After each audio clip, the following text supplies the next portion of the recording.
শয়তানটা এবার সহ্যের সীমা ছাড়িয়ে যাচ্ছে দেখছি। কিছু একটা ব্যবস্থা করা দরকার এক্ষুনি, না হলে ওই নরপিশাচটার নজর থেকে কেউ বাঁচবে না। একে একে সবার জমিতে ঘাঁটি কাটবে। আমার যে সব শেষ হয়ে গেল গো খুড়ো। আমি এখন কিসের ভরসায় বাঁচবো বলো দেখি?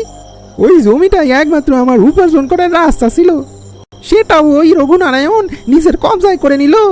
আমি শেষ হয়ে গেলাম গো খুড়ো, শেষ হয়ে গেলাম।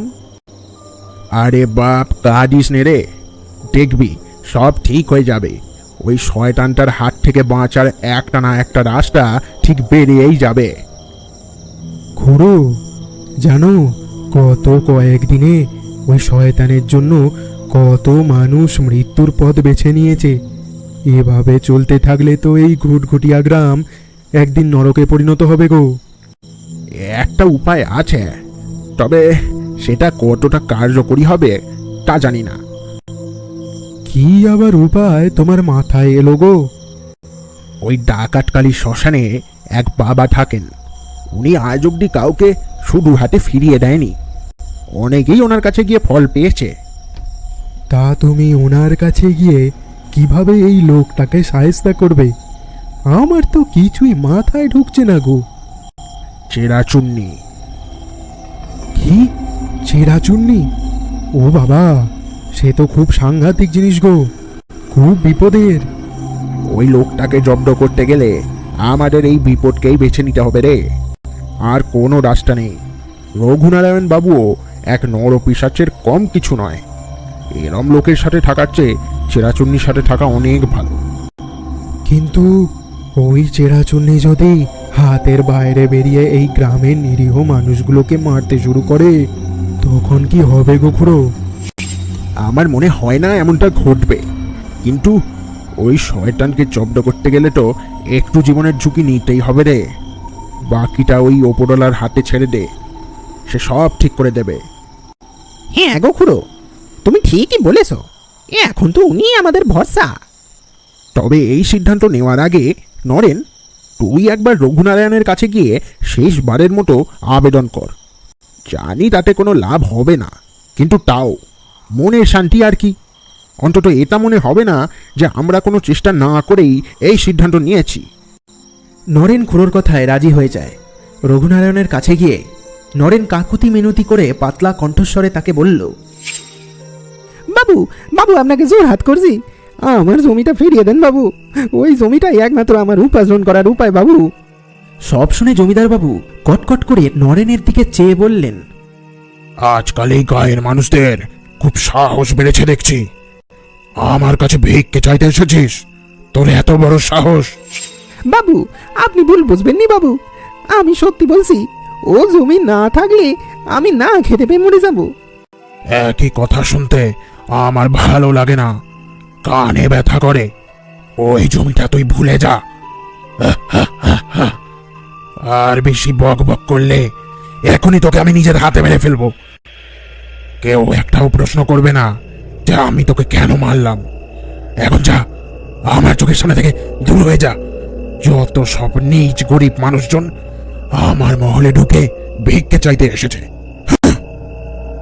নরেন বুঝে যায় যে কোনো মতেই জমিদার তাকে তার জমিটা ফিরিয়ে দিতে ইচ্ছুক নয়।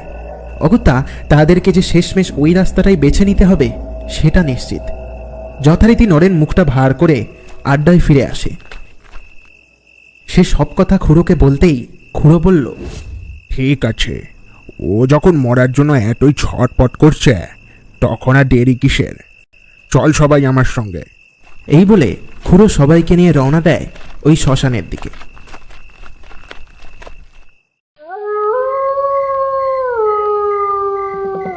খুড়ো আর বাকি লোকজন শেষমেশ গিয়ে পৌঁছায় ওই শ্মশানটায়। তাদের সামনের কিছু হাত দূরে বসে রয়েছেন ওই বাবা। মুখটা দেখলেই ভয়ে গায়ে কাটা দেবে। কি বিভৎস তার রূপ! কাঁচা পাকা কোকড়ানো চুল ঝুলে পড়েছে ঘাড় অবধি। চোখের তলায় হালকা কালিও দেখা যায়। এই বাবা যে তার কাজে একেবারে ওস্তাদ সেটা তার এই রূপ দেখেই বোঝা যায়।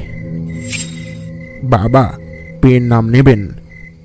খুড়োর কথা শুনে সে তাকে আশীর্বাদ দিয়ে বলল, বল, কি সমস্যায় পড়েছিস তুই? আগে বাবা, আমাদের গ্রামে বড় বিপদ। ও ওই রঘুনারায়ণ আছে না, ও আমাদের ঘাড়ে একেবারে চেপে বসেছে। গ্রামের সবাইকে পুলিশ আর উকিলের ভয় দেখিয়ে জমি হাতিয়ে বেড়াচ্ছে। আর লোকটা এতটাই শক্তিশালী যে কেউ কিছু করতেও পারছে না। সবই বুঝলাম, কিন্তু তোরা কি চাস বল আমায়। খুড়ো কি যেন চোরাচুন্নির কথা বলছিল। খুড়ো আর বাবার মাঝে নরেন কথা বলা মাত্রই বাবা একটু বিরক্ত বোধ করলেন। যাকে কথাটা জিজ্ঞেস করেছি একমাত্র সেই আমাকে উত্তর দেবে। নরেন, তুই যে কি করিস না। ইয়ে বাবা, আপনি ওকে ক্ষমা করে দিন, ও ভুলবশত বলে ফেলেছে। আপনার নামটা অনেক শুনেছি, তাই তো সবাইকে নিয়ে দৌড়ে এলাম। আপনার কাছে আমাদের একটাই প্রস্তাব, আপনি যদি কোনোভাবে আমাদের একটা ওই চোরাচুন্নির ব্যবস্থা করে দিতে পারেন তাহলে ভালো হয় আর কি। চোরাচুন্নি? সে তো খুবই সাংঘাতিক। আমি তোদের এতে সাহায্য করতে পারি, তবে এতে কিন্তু একটা বিপদের আশঙ্কা আছে। চোরাচুন্নির কঙ্কালটা মাটিতে পোতার পর যদি সে তার শিকার না পায় তাহলে কিন্তু তোদের গ্রামে রক্ত বইতে শুরু করবে। তোদের যেভাবেই হোক ওই জমিদারকে ওই চোরাচুন্নির কঙ্কালের সামনে নিয়ে আসতেই হবে, তা না হলে বিপদ কিন্তু বেড়ে যাবে। বাবার এই কথা শুনে সবাই একটু ভয় পেল বটে, তবে কেউই হার মানল না। বুকে সাহস নিয়ে তারা সবাই বাবার কথায় রাজি হয়ে গেল। আমরা আমরা আপনার কথায় রাজি বাবা, আপনি দয়া করে আমাদের সাহায্য করুন। ঠিক আছে, আমি আমার মন্ত্র বন্ধন করে একটা কঙ্কালকে দেব। কাল ঘোর অমাবস্যা, জগতের সব অলৌকিক শক্তিরা তাদের অতি শক্তিশালী রূপ ধারণ করবে।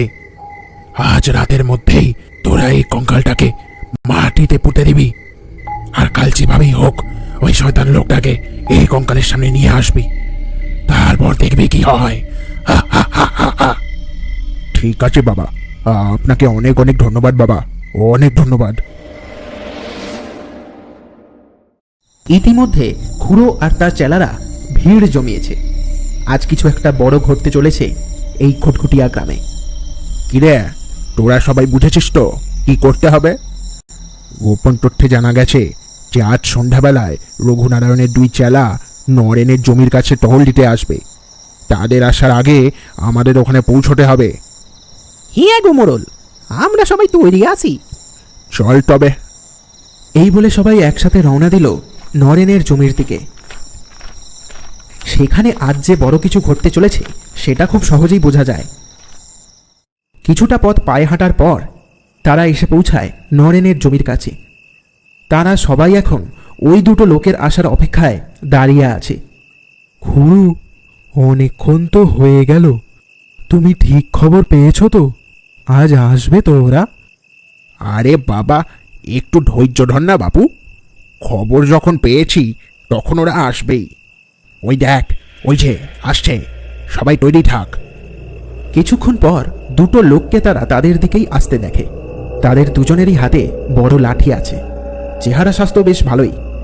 খুড়োর খবরটা যে ভুল না সেটার প্রমাণ সবাই পেয়ে গেছে। খুড়ো আর বাকি সবার সামনে ওই দুটো লোক এসে দাঁড়ালো। তারপর তাদের মধ্যে একজন নরেনের দিকে চেয়ে বলল, কি রে নরেন, এত রাতে এখানে কি ব্যাপার? ও, কর্তা মশাইয়ের জমি হাতাতে এসেছিস? তোদের এই 4-5 জনকে আমরা দুজনেই শায়েস্তা করে দিতে পারি। ভালোই ভালোই এখান থেকে কেটে পড়, না হলে মেরে একেবারে সবকটার হাড়গোড় ভেঙে দেব। অন্যের জমি দখল করে এখন গলাবাজি করছিস হারান? তোদের কপালে আজ দুঃখ আছে, তোদের কর্তা তো মরবেই, তার সাথে তোরাও মরবি। খুড়ো, তুমি দেখছি নরেনের হয়ে একটু বেশিই বলছো। তোমার কি বুড়ো বয়সে মার খাবার ইচ্ছা হয়েছে? শেষবারের মতো বলছি, তোমার এই দলবল নিয়ে এক্ষুনি এখান থেকে কেটে পড়ো দেখি, না হলে তোমাদের সবার কপালে খুব দুঃখ আছে।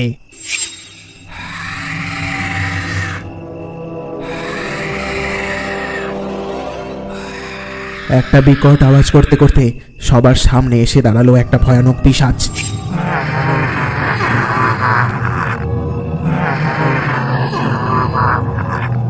এটাই যে চোরাচুন্নি সেটা সবাই বুঝতে পারে। চোরাচুন্নিটা তার ধারালো দাঁত বের করে ওই দুটো লোকের দিকে এগিয়ে গেল। তারপর খপ করে তাদের মধ্যে একজনের ঘাড়ে কামড় বসালো। লোকটার চোখটা যেন ফেটে বাইরে বেরিয়ে আসবে। সে বিকট চিৎকার করতে শুরু করলো। তারপর সবার সামনে ওই পিশাচটা তার ঘাড়টা কামড়ে ধরে তাকে টেনে নিয়ে মাটির ভেতরে চলে গেল। এই দৃশ্য দেখে সামনে দাঁড়িয়ে থাকা জমিদার বাবুর চেলা তার হাত থেকে লাঠিটা ফেলে দিল। ও বাবা গো, এটা কি গো? ও খুড়ো, কাকে এনেছো গো তোমাদের সাথে? আমাকে আমাকে তোমরা মাফ করো, আমার ভুল হয়ে গেছে। তোদের ক্ষমা করাটাও পাপ হবে। এই গ্রামের কত নিরীহ মানুষ মারা গিয়েছে শুধুমাত্র তোদের জন্য। অন্যের জমি দখল করতে একটুও মায়া হয় না তোদের? এই গ্রামের থেকে এই গ্রামেরই মানুষদের ক্ষতি করতে একটুও লজ্জা হয় না তোদের? খুড়ো, একটু বোঝার চেষ্টা করো। আমরা নিজের ইচ্ছায় এই কাজ করি না, বাধ্য হয়ে করতে হয় গো। আমাদেরও পরিবার আছে। কর্তামশাই যে কতটা জঘন্য মানুষ সেটা সবাই জানে। আমরা ওনার কথা শুনে না চললে উনি আমাদের মেরে ফেলবে। তোমাদের মতো আমিও ওই লোকটাকে সহ্য করতে পারি না। সেই কবে থেকে ওনার কাছে কাজ করছি, পাছে 2 টাকা বেশি রোজগার করতে পারি, কিন্তু রোজগার তো দূরের কথা, ঠিক মতো খেতেও দেয় না আমাদের। সারাটা জীবন ওনার আদেশ পালন করতে করতেই কেটে গেল। বেশ, তোকে একটা শেষ সুযোগ আমি দিচ্ছি। এতদিন ওর হয়ে কাজ করে এসেছিস, এখন আমাদের হয়ে একটা কাজ কর, আর তা না হলে তোরও হাল হারানের মতোই হবে। না না, আমি মরতে চাই না খুড়ো। তুমি বলো আমাকে কি করতে হবে। তুই এক্ষুনি রঘুনারায়ণের কাছে গিয়ে বল যে নরেন কিছু লোকজনকে নিয়ে এসে জমি দখল করতে চাইছে। সে রেগে গিয়ে এখানে দৌড়ে আসবে, তারপর যা করার ওই চোরাচুন্নিটাই করবে। বেশি সময় নেই, ওই চোরাচুন্নিটা এখন জেগে উঠেছে। শুধু হারানকে খেয়ে তার খিদে মিটবে না, সে আবারও আসবে তার শিকার খুঁজতে। সে এসে তার শিকার যদি না পায় তাহলে আমাদেরই বিপদ। খুড়োর কথা মতো লোকটা জমিদারকে গিয়ে সব কথা খুলে বলে। সব শুনে জমিদার বাবু খুবই রেগে যায়। কি বললি? ওই নরেনের এত বড় সাহস আমার জমিতে এসে গুন্ডামি করছে ও? এই বলে রঘুনারায়ণ সঙ্গে সঙ্গে ওখানে চলে যায়। ওখানে গিয়ে সে খুড়ো, নরেন আরও বাকি লোকজনকে দেখতে পায়। তারপর বলে, তোদের এত বড় সাহস? এই, এদের সবাইকে নিয়ে চল, আমার লেজে পা দেবার ফল কি হয় সেটা দেখাচ্ছি। কাজটা মোটেই ভালো করছো না রঘু, তোমাকে আগেও সাবধান করেছিলাম। তুমি তোমার কর্মের ফল পাবেই। তোমার একমাত্র শাস্তি হলো মৃত্যু। মৃত্যু? তাকে মারবে আমাকে শুনেই? তুই নাকি এই গরিব দুঃখী লোকগুলো? হ্যাঁ, কারোর ক্ষমতা নেই এই রঘুনারায়ণকে বধ করার। হ্যাঁ, তা ঠিক, আমাদের কারোরই সে ক্ষমতা নেই, কিন্তু এই জগতে এমন শক্তি আছে যার ক্ষমতা মানুষের চেয়ে অনেক বেশি।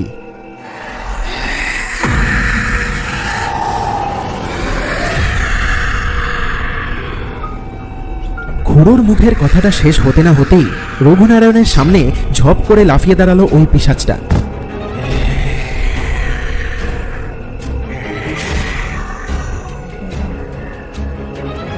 কি, এ তো চোরাচুন্নি।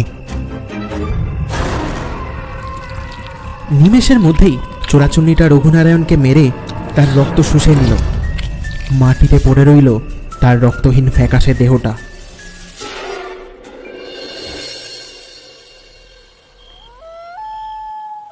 বাবা, আপনার কৃপায় আজ এই ঘুটঘুটিয়া গ্রাম এক নররাক্ষসের হাত থেকে মুক্তি পেল। বাবা তার মন্ত্রপুত চোরাচুন্নিটা এখন তার বশে করে নিয়েছে। সত্যি বলতে এই ঘুটঘুটিয়া গ্রামে এখন কোনো ভয় নেই আর। সবটাই সম্ভব হয়েছে খুড়ো আর তার সাঙ্গপাঙ্গতের জন্যে।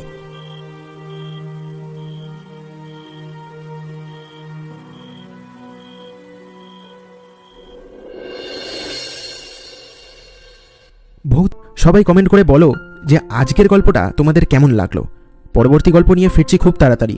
হ্যাঁ জানি, হয়তো আর বাকি চ্যানেলের মতো তোমাদের কাছে ঘন ঘন গল্প নিয়ে আসতে পারি না, তার জন্য ক্ষমা চেয়ে নিচ্ছি।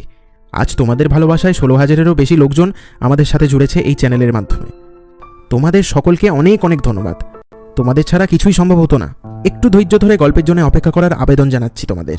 কথা দিলাম আগামী দিনে আরও অনেক ভালো ভালো গল্প নিয়ে আসবো তোমাদের কাছে। সবাই চ্যানেলটাকে আরেকটু বেশি সাপোর্ট করলে আরও বেশি সাহস পাবো কাজ করতে। এটুকুই চাওয়া আমার তোমাদের কাছে।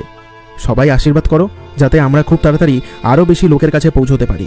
আর বেশি কথা বলে সময় নষ্ট করব না, এখানেই ভিডিওটা শেষ করছি। তোমরা সবাই ভালো থেকো, সুস্থ থেকো, টাটা।